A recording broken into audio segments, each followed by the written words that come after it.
Le Seigneur soit avec vous. Et avec votre esprit. Évangile de Jésus-Christ selon saint Marc.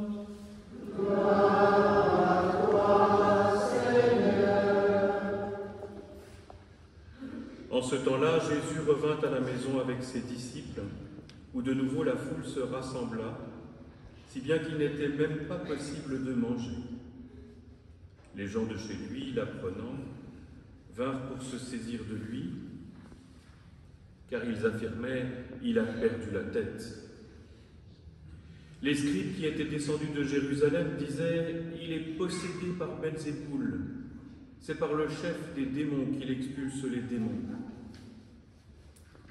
Les appelant près de lui, Jésus leur dit en parabole « Comment Satan peut-il expulser Satan ? Si un royaume est divisé contre lui-même, ce royaume ne peut pas tenir. Si les gens d'une même maison se divisent entre eux, ces gens ne pourront pas tenir. Si Satan s'est dressé contre lui-même, s'il est divisé, il ne peut pas tenir, c'en est fini de lui. Mais personne ne peut entrer dans la maison d'un homme fort et piller ses biens s'il ne l'a d'abord ligoté. Alors seulement il pillera sa maison. Amen, je vous le dis, tout sera pardonné aux enfants des hommes, leurs péchés et les blasphèmes qu'ils auront proférés. Mais si quelqu'un blasphème contre l'Esprit Saint, il n'aura jamais de pardon, il est coupable d'un péché pour toujours. Jésus parla ainsi parce qu'ils avaient dit « Il est possédé par un esprit impur ». Alors arrivent sa mère et ses frères. Restant au dehors, ils le font appeler. Une foule était assise autour de lui et on lui dit « Voici que ta mère et tes frères sont là dehors, ils te cherchent. » Mais il répond « Qui est ma mère? Qui sont mes frères ?» Et parcourant du regard ceux qui étaient assis en cercle autour de lui, il dit « Voici ma mère et mes frères. Celui qui fait la volonté de Dieu, celui-là est pour moi un frère, une sœur, une mère. » Acclamons la parole de Dieu. Louange à toi, Seigneur Jésus.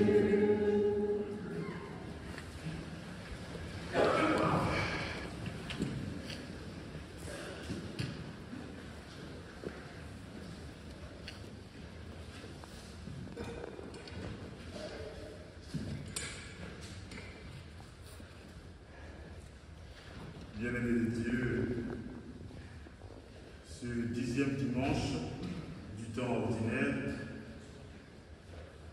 dans sa liturgie, nous sommes invités à réfléchir sur la peur et la confiance.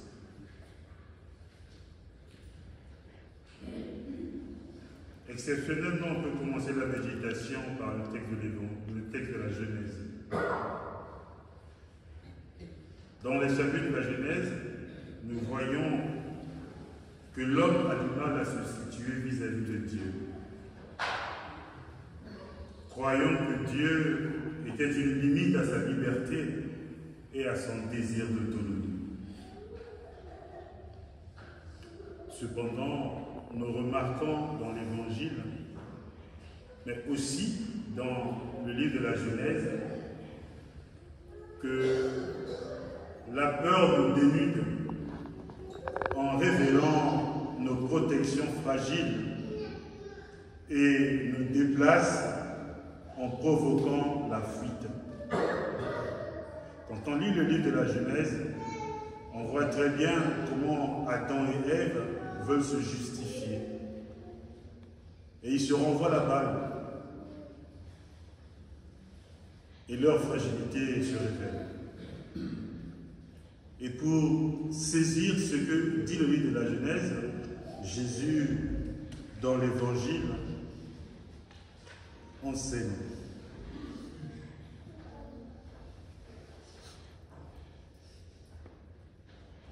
Personne ne peut entrer dans la maison d'un homme fort et piller ses biens s'il ne l'a d'abord ligoté.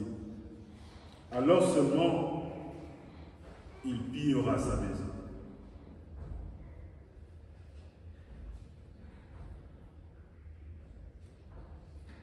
Cela montre que si nous avons peur, nous ne pouvons plus prier. Tout au moins, notre prière n'est plus tout à fait authentique. Et puisqu'elle n'est plus authentique, nous ne sommes plus vrais en nous-mêmes. La force nous quitte, le courage nous abandonne, et alors nous sommes sans protection. Et l'esprit malin vient, alors il nous torpille de tous les côtés. L'esprit malin, ce n'est pas l'individu qui sortira pour faire du mal. L'esprit malin, c'est tout ce qui est contraire autour de nous, qui parfois nous pousse à accepter ce qu'il ne faut pas accepter, à faire ce qu'il ne faut pas faire, puisque nous n'avions plus confiance en quoi que ce soit, en Dieu. L'élément principal de cette liturgie, c'est passer de la confiance à la peur. Alors, on remarque aussi que Dieu, dans son amour et dans sa miséricorde, redonne à l'homme la sécurité. C'est ce que fait Jésus. Il redonne à l'homme une dignité, une nouvelle confiance en lui. Nous sommes donc obligés, invités à regarder nos peurs en face et à trouver le courage qui peut nous redonner confiance. Ça, c'est le thème principal de la liturgie, de la parole. À côté de ce thème principal, il y a 3 autres thèmes qui sont connexes. Le premier thème, c'est la fraternité de Jésus.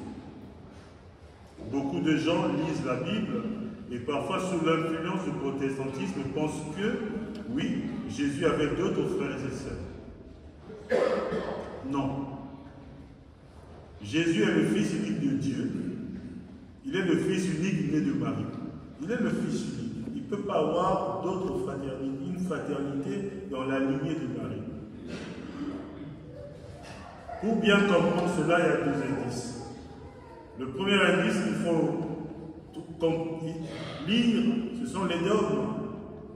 Quand on lit l'Immaculée Conception, quand on lit l'Assomption, on ne peut pas dire qu'il y a d'autres personnes dans la lignée de naissance de Marie, de Jésus. Donc il n'y a pas, Marie n'a eu qu'un seul enfant, c'est Jésus, Fils de Dieu. Et je dis, on peut lire l'Immaculée Conception, on peut lire l'Assomption, pour comprendre. Le deuxième thème connexe, c'est celui du péché contre l'Esprit Saint. Pourquoi le péché contre l'Esprit Saint est impardonnable? Jésus, après l'ascension, nous a dit, je vous enverrai l'Esprit de mon Père, qui vous enseignera toutes choses. Donc toutes les paroles que Jésus nous donne sont des paroles par l'Esprit Saint de la part du Père, qui m'a vu avec le Père. Donc si nous ne croyons plus à ce que Jésus dit, nous nous condamnons nous-mêmes. Qui pourra nous sauver? Puisque Jésus, Saint Paul dit, est Dieu de toute éternité. Le péché contre l'Esprit Saint, c'est refuser de croire les paroles que Jésus nous dit.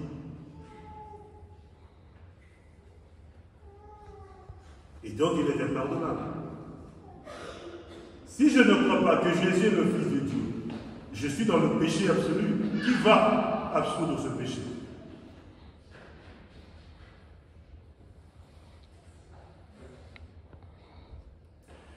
Il y a un troisième thème connexe, celui de la liberté, ou de la grâce de Dieu qui rejoint un peu la Genèse. Cette liberté pour laquelle je veux faire ce que j'ai envie de faire. Mais attention, regardons le Notre Père. La place de Dieu, quand on lit le Notre Père, dans la dernière partie, il est écrit: ne nous laisse pas entrer en tentation. Dieu ne tente pas l'homme. Dieu ne met pas l'homme en épreuve. La preuve, c'est que Adam et Ève, ce n'est pas Dieu qui les a mis à l'épreuve. Dieu leur a tout donné. Leur a simplement dit de ne pas manger les fruits de cet arbre. Et l'homme, dans sa liberté, a voulu s'en affranchir de la parole de Dieu. Donc ce n'est pas Dieu qui tente l'homme, c'est l'homme qui, dans sa liberté, découvre le chemin du mal. Et dans sa miséricorde, Dieu est capable de nous faire, d'enlever en nous ce mal si nous nous tournons résolument vers lui de tout cœur. Ainsi, le psaume doit être pour nous un cri, non pas de désespoir, mais un cri d'espérance. Des profondeurs, je crie vers toi, Seigneur.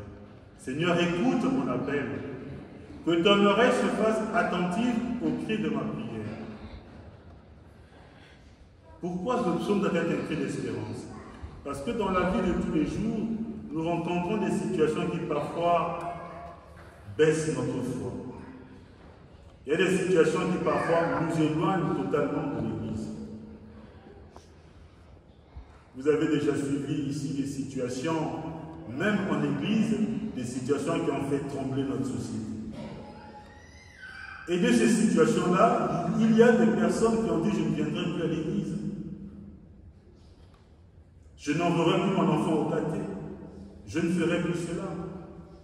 Il y a des personnes qui ont voyagé de lieu en lieu pour trouver le salut. Ils n'ont pas trouvé. Et la finale, c'est que je suis fatigué. Je ne sais plus que faire. Même Dieu n'a pas pu me sauver. Alors je laisse tomber. Nous perdons confiance. Alors, que ton oreille, Seigneur, se fasse attentive au cri de ma prière, c'est l'offrande que je fais de tout cela. Tout à l'heure, nous allons offrir ce sacrifice de la messe, avec des présents qui nous sont donnés, les oblats, le pain et le vin. Mais à côté de ce pain et le vin, ce sont nos intentions de prière. Qu'est-ce que nous offrons à Dieu pour que le Seigneur exauce nos ordres de demande? La souffrance qui est mienne, la douleur qui est mienne, est-ce que je l'offre à Dieu? Pour que cette Eucharistie devienne une action de grâce, une bénédiction, il nous faut offrir au Seigneur tout ce dont nous souffrons, tout ce qui nous éloigne, tout ce qui nous fait perdre confiance, nous devons l'offrir à Dieu. Et Dieu est celui-là même qui refait nos forces. Nous avons besoin de sa grâce. Il y a un chant que j'ai appris à certaines époques, mais qui demeure encore aujourd'hui. Je crois, Seigneur, tu es source de vie. Je crois, Seigneur, tu es source de vie. Amen. Amen.